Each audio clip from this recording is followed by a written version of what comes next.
Hello everybody and good morning. Welcome back to the Yotso Tech Tracks YouTube channel. The Mazda 5 is back on the driveway for a little bit of maintenance. Once again, this car belongs to my father-in-law. It's a beater car, winter car, second car, whatever you want to call it. It's in pretty rough shape, but I'm trying to do every little thing to keep this thing on the road safely and as long as possible. If anything major fails on this vehicle, it's going right to the scrapyard. So this is, it is what it is. It's a 2007 Mazda 5. It's got about 285,000 kilometers on it, original powertrain, so it's a pretty good vehicle for that. Any vehicle that can go 300,000 kilometers or approaching that with, well, this guy had a funny history because it's a one-owner car before my father-in-law, but it hasn't been maintained that much, and they decided to let it go because it didn't have any trade-in value. So basically it was a gift to them, and the gift can be a curse or a blessing, depends how you look at it.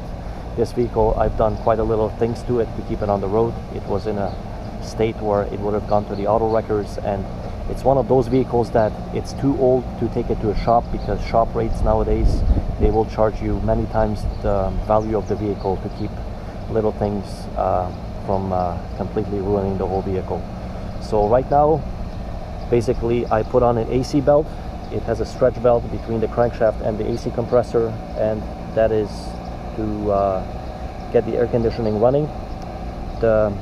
What happened a couple of weeks ago, the accessory belt snapped, it fell apart, and it took the other belt with it. So the two drive belts are on, one for the accessories, which drives the water pump, the alternator, and the tensioner, and the AC belt is just got put on right now. I'll take you on a little closer look, but because the vehicle is running right now, I'm trying to decarbonize the engine with a little bit of water vapor that's from the hose, and it looks like the throttle pedal fell off.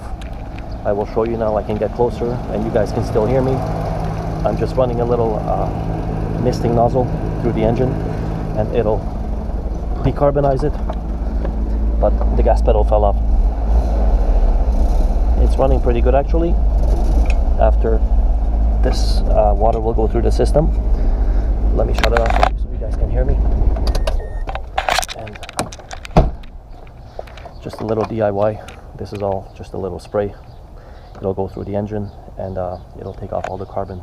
I'm gonna run it for a little bit of time, 10, 15, 20 minutes, around 2,000-3,000 RPM, and it'll get rid of all the carbon stuck on the inside of the engine.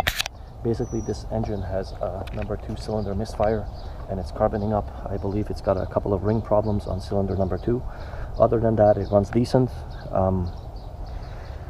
Basically, this is the drive belt that I installed recently, and just now underneath, this is the AC pulley right here, the AC compressor, sorry, and that's the belt I just put on to run the air conditioning compressor, which is right here, as you can see. So besides that, this vehicle is in a pretty sorry state as far as the rust goes, but it is what it is. For a second vehicle driven once in a while, it's perfectly fine. I put on a new transmission pan right here for the automatic transmission. This thing was completely rusted out. I've never seen anything that bad before, but it is what it is. It's a cheap fix, around $50-$60 I believe I paid for it online. Besides that, the engine runs okay. Like I said, it'll drive okay in the city and the highway. All they need it for is to run errands. Sometimes they use this vehicle for picking up parts from the store, sometimes as a work vehicle. Other than that, I've noticed all the clips for the fuel injectors were broken. Somebody took these off, and I guess the clips are very brittle, or they didn't know how to take it off. So I zip tied all of them on. They're running okay. I just resealed the valve cover. You might be able to see from the high temperature sealant all around the valve cover. I'm going to degrease this engine fairly soon to make it look decent, and if any other oil leaks are present, I'll be able to recognize those and fix them. I took out the oxygen sensor and cleaned it with a propane torch. Basically, it's just a sensor that's going to be reading the gases in the exhaust, and it's going to send a signal back to the computer based on what the engine is performing.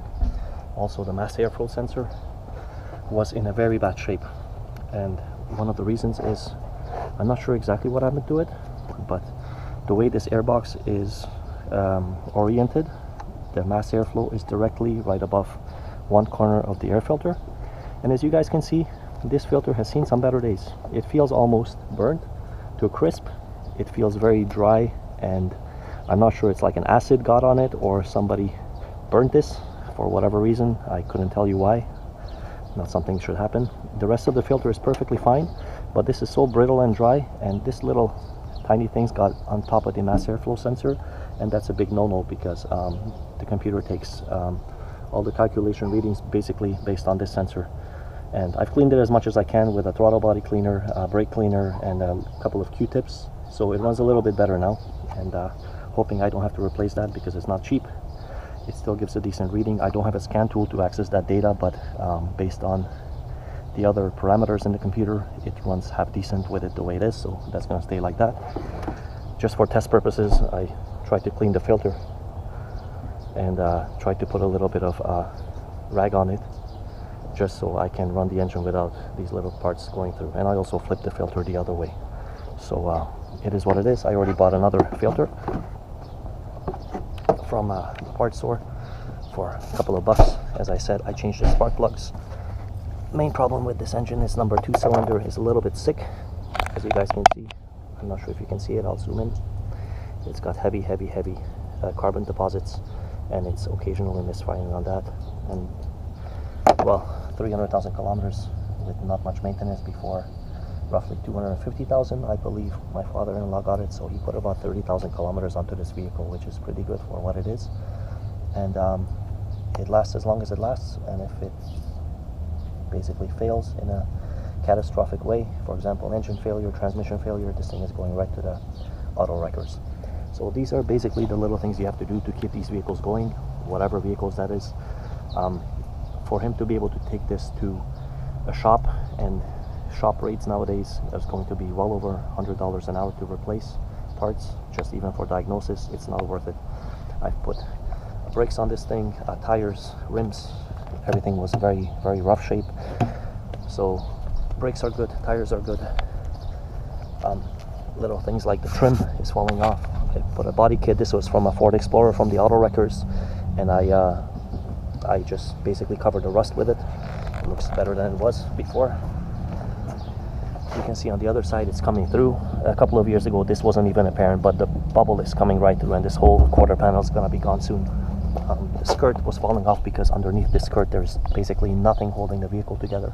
The whole bottom is made of rust, and well, with an old vehicle, that's just what happens. So I'm going to continue working on this and give you an update. Once again, sorry I cannot run the engine and the video at the same time, so you guys won't be able to hear me. So let me start this up and continue decarbonizing this engine, and as soon as that's up, I'll show you guys a nice quick video about how it runs after. So thanks for watching, take care, and see you next time on the Yotso Tech Tracks YouTube channel. Bye bye.